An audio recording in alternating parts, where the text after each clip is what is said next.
Един шрапчо се загубил в гората. Обикалял вечерта, стъмнило се и стигнал до една кошара. Едни козари, родопите некъде по планината. Гледат ги, седат до огъня. Изпаднал до тех такъв не бил ведрак. Хората веднага, дружелюбни, приютили го веднага. Седни тук, бе, момче, какво става с те? Загубих се, какво да ви кажа. Гладен съм. Месце и мало там лекце, всичко как си трябва. Ракийка, пинал.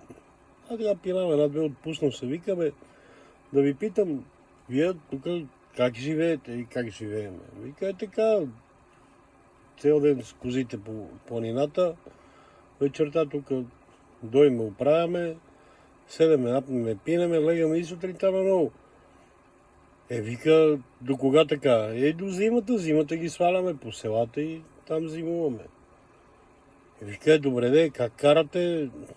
Тук цело лето как карате, ти обяснявам. Вика, жени се подсмихнали под мустак. Вика, тук 100 бройки са. Да бе, да. Казваме ти сега, ако искаш вербе, ако искаш не. Цена ще пинал още 2-3 ръки и така взел да надига. Бе, вика, може ли да пробвам и аз? Айде, ставай.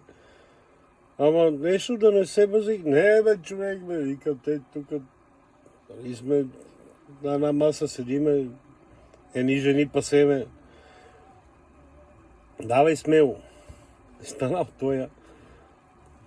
Мръгнал се от старото, фанал една коза, тия като почнали се смеят колко може. Той се обърна и каза, вие ми се подиграте, не, ти си подигра, вика, как от 100 парчета най-грозната фана, бе, човек, на те ли бе срам?